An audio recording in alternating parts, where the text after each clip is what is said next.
Hi everybody, this is vlog number 3 in the series leading up to my trip to Peru to drink ayahuasca. Although the weather seems more or less the same, I'm actually coming from somewhere totally different. I'm attending an intensive language course in Tübingen, which is in southwest Germany, and this is just a little kind of park slash play area that I've wandered into to hide out a little bit and talk to you. This is actually a little bit late posting this up, and that's I was reflecting, and I think that's not just because my mind is dribbling out of my ears as I try and deal with all of this new language coming into my head, but I looked at the calendar. I thought, okay, it's now a month until I'll be in Peru. I'll be in at the retreat just outside Iquitos. So okay, I need to do this, but I've been putting it off, and I think there's a sense of big disruption going on in my life as I draw nearer to it, and it's not really because of going to go and drink ayahuasca so much as I think it's one of the reasons brought out even more clearly that I feel that I need to go and do this. So I'm going to be out of the UK for basically the coming year, for various reasons, going to be in different countries for work and research. But I've kind of got to this point of I'm not sure what I want to be doing with myself. I'm not that happy with the work that I'm doing and the trajectory that I'm on. So that's been churning over in my mind. And since I had to get off the antidepressants that I mentioned in the first vlog I've been taking for I think 8 years or so, everything has sort of been fine. Surprisingly so, in a way. I mean, I know, and many people do, that SSRIs, a lot of the effect is placebo. Not all, but a lot essentially is. But all the same, I had the first period I've realised of sort of serial, continuous level of depression since coming off those pills, and that's made it kind of hard for me to want to put on the camera and talk to you. Not simply because I wanted to hide in a dark room, though that's kind of appealing too, but more that I don't think that is it really going to be much fun? Is it going to be very interesting for you to see me go, oh, everything's shit, I hate this, I hate myself, I hate my life? I don't know. I'm not really out of that place, and I've got to say, being here, and I find language learning quite an emotional roller coaster, where you can have a good day and go, wow, I really got something new, I managed to do something, but most of the time it's I feel like an idiot, I can't do the most basic things, I can't communicate my thoughts, I'm stuck in my own head, and I can't actually be myself in a social situation. But to take, I guess, a little moment that summed up, I think, to me, oh, okay, so where I am in my headspace is not great right now. As I was talking to a friend of mine, and I said, I'm just not sure what's important to me right now. I don't know what career path I should be taking. London Real put on an amazing event with a guy called Philip McKernan. I highly recommend that you check him out. I'll put links below, rather than going into what would probably be a long talk about how amazing I found that event, and how incredibly thought-provoking, inspirational, but also very uncomfortable that event was for me. And I was talking to my friends, saying, I don't know, he's put ideas in my head, Phil McKernan has. I feel like I need to get out of this situation, but I don't know what it is I could do. So, but it's okay, because always up here I'm always thinking, yeah, but you could just kill yourself. If the worst comes to the worst, there's always a way out. And he was shocked, and then I was surprised he was shocked. I was like, what's the big deal here? Like, I mean, I suppose I'm not naive enough to think, oh, everybody thinks like that, but it's so familiar to me that it doesn't seem shocking at all. I'm like, yeah, well, of course, like, well, if things go wrong, you just kill myself. Why not? I always feel like I'm having to top up the level to a place where I don't feel like that's an option.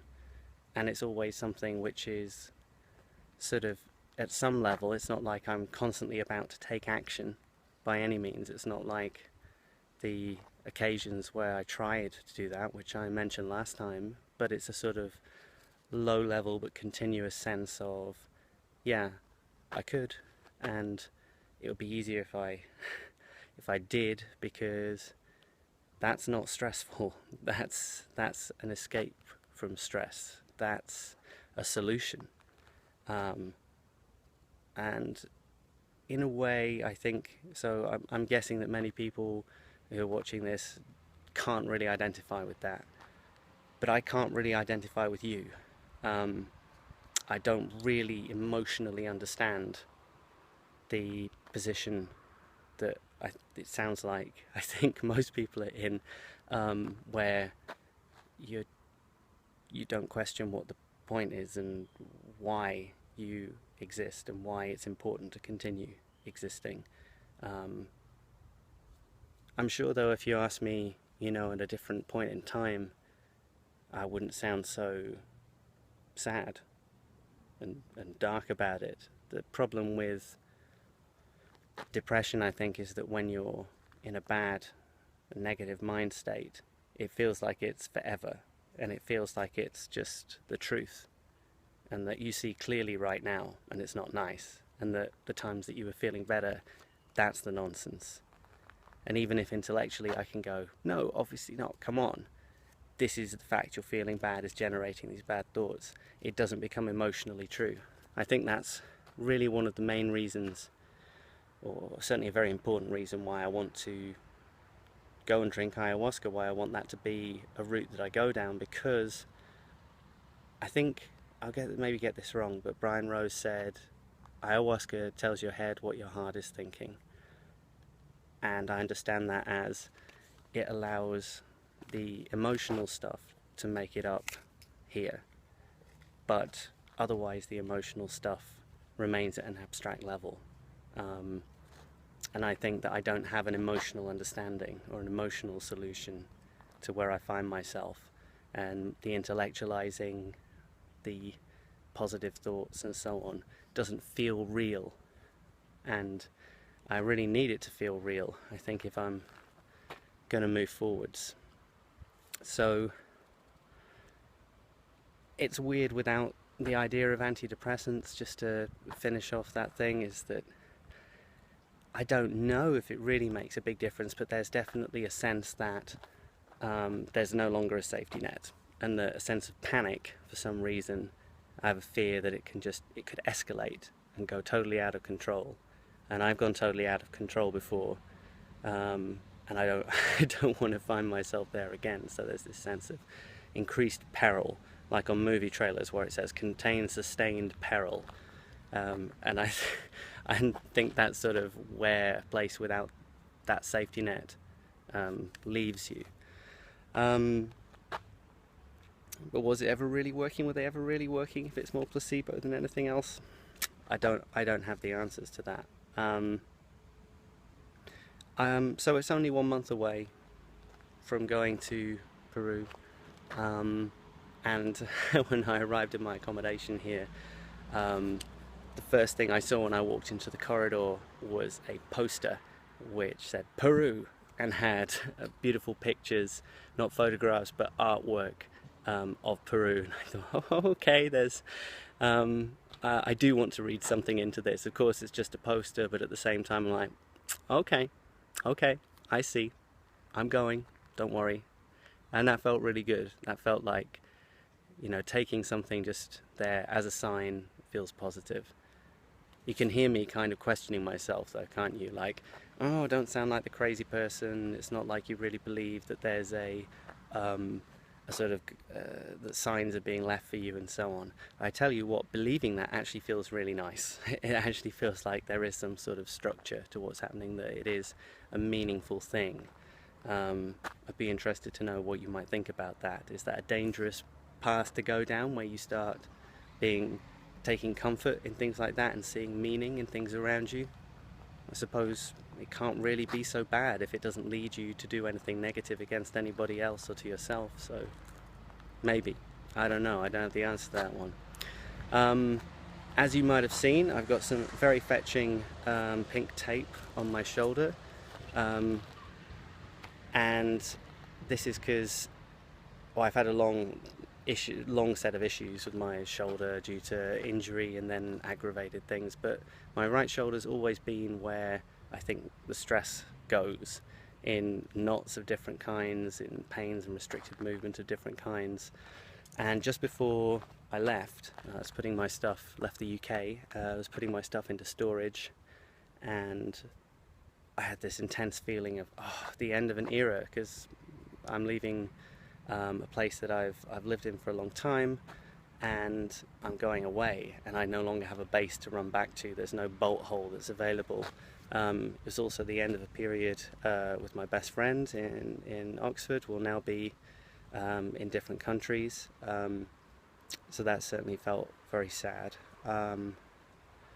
And going to a language course is, I find, an intimidating thing, an intimidating prospect, more intimidating than going to Peru. And I realized in retrospect what then happened was everything started getting channeled into this physical space. But on the day before I left, I couldn't raise my arm above here without enormous amounts of pain. And when I was in the aeroplane to put my bag up top, I had to use my other arm to lift that arm to put my bag up. And I'm happy to say that the pain is reduced at this point, but it was a reminder of how much the emotional pain and stress manifests physically.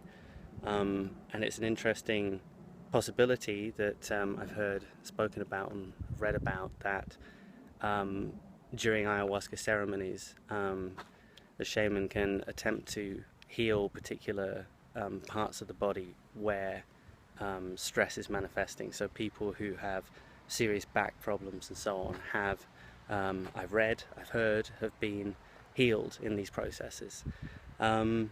So I told them about that when I signed up, and it'll be interesting to see if something does happen from that, because there's no sort of structural break, there's no big problem here. It's a question of why is all of that pain and stress being channeled into that area. I think it's because it's been injured before, so the body chooses a weak point. A guy called Dr. Sarno, who is an expert in back injuries, pioneered this theory, which is that it's not that the pain necessarily comes from where you have a slipped disc, so much as very often, or just as often, it's a case of an emotional memory stored as pain, and the body chooses an already weakened part of the body to express it. And this isn't some woo-woo guy. This is was a leading professional in the field. So that's an interesting thought, and it would be really nice if if I didn't have an arm that just goes mental every time I'm a bit stressed out. So I'll be reporting on that. I also, for the last two things, let's go with, first of all, thank you so much to everybody who's taken the time to watch me just talk into a phone.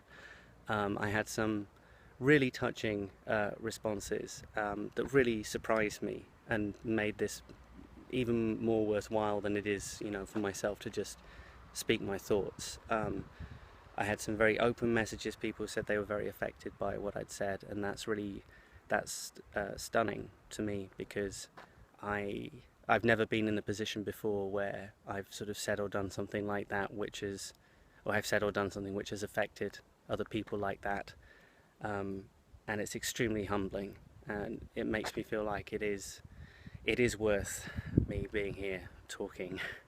So thank you, and it means a lot to know that that there's somebody listening, and that they're taking something from this.